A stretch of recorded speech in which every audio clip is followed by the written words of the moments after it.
Welcome back to Dateline's fourth undercover investigation into online sex predators. This time, we're far from the bright lights of America's big cities and suburbs and in the heart of rural America, Greenville, Ohio, a community of just 13,000 people.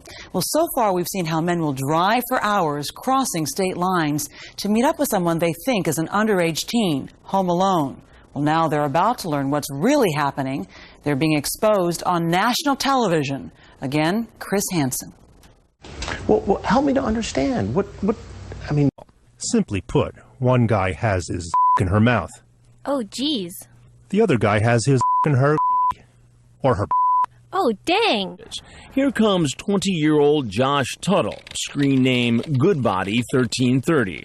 He's been chatting online with someone who says she's 13 and a virgin, Jessie's Messy 13. After she tells him she has a big screen TV, he says, hee, that's great. So we can watch movies and cuddle, kiss and make out. Then head up to your bedroom and touch each other and have sex. Then he adds, we can get drunk if you want to, if it will make it feel that much better. And now here he is, walking in the door. Just sit at the bar for a second, okay? I'll be right back down. Okay. Did you bring the rum? No. I'll explain when you get down. Okay. Oh, why don't dang. you explain it to me instead? He says he didn't bring the rum because his brother drank it.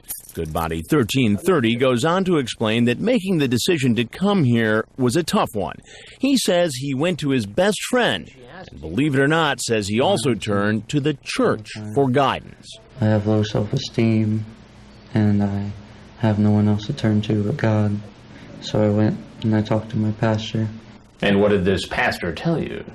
It's wrong to do, and that you should have more faith in yourself. But you're here, Josh. To make new friends. To make new friends. Yes, with sir. a 13-year-old girl home alone. He says he only came here to watch movies and hang out, but his chat and something else tell a different story. Did you bring condoms with you? No, sir. There's no condoms in your pocket. I have one, but that's just... Okay, so that's one lie. I carry that with me all the time. But you said you didn't bring any, and you did. So that's a lie.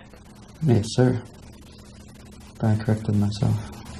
I'm sorry. We'll hear more from Goodbody later. Oh, many of the men keep talking, even after they find out they're going to be on TV. It's in the law's hands and God's hands. You sound like a pretty religious guy. Yes, sir. You're free to leave, free to have your condom back. Thank you.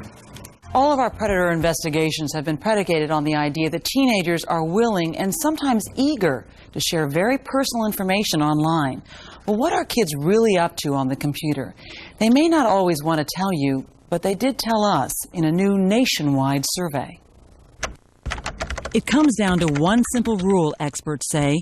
Kids online should mean parents on alert. If you could actually look through cyber glasses and see who's peering in your window, who's reading your daughter's blog, who's cyber stalking your son, it is reality.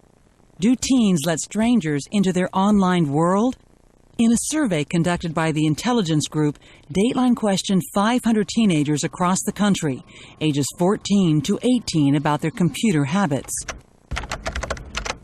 When asked if they chat online to people they've never met before, an overwhelming majority said yes, whether it's all the time, sometimes, or not very often.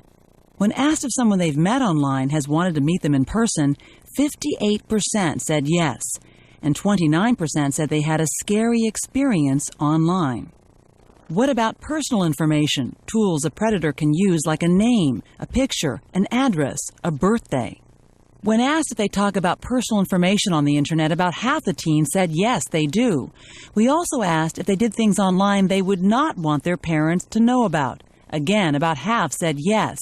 More than 90% told us that they were responsible when they used the computer.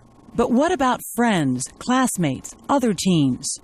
The answer, a big no. Most said other teens are not behaving responsibly online, which should be a red flag to parents. Where are you at? And that brings us back to the parade of suspected predators in Ohio. Next week, we'll return to the heartland. What's going to happen when some of the men you've seen tonight appear in court? The maximum penalty is up to 12 months in prison. Also, we'll expose more suspects looking to meet young teens. That's our boy. He's here. This man says he's innocent, but his story is especially frightening. What then are you doing in this house less than a week before you're supposed to be in court and go to prison for doing the very same thing? Join us next Wednesday night at 9, 8 Central for To Catch a Predator 5. And you can log on to our website for a series of guidelines on how to protect your children from internet predators. The address is dateline.msnbc.com. On Dateline Saturday night, a woman is determined to find the man who murdered her sister. They were twins bound by a mysterious connection. I don't go a second of a minute of an hour of a day without thinking about her. When one sister disappeared, the other set out to prove what happened. To find the truth, she dressed like her, talked like her, tried to become her. It was a dangerous journey. It was the scariest moment of my entire life. There was guns around and there was bullets. One that almost got her killed. You want me to do anything else? You made her completely. That's what happened to her sister. A dark tale of blood ties. And that's all for this edition of Dateline Wednesday. I'm Ann Curry. And I'm Stone Phillips. We'll see you again for Dateline Saturday night at 8, 7 Central. For all of us at NBC News, good night.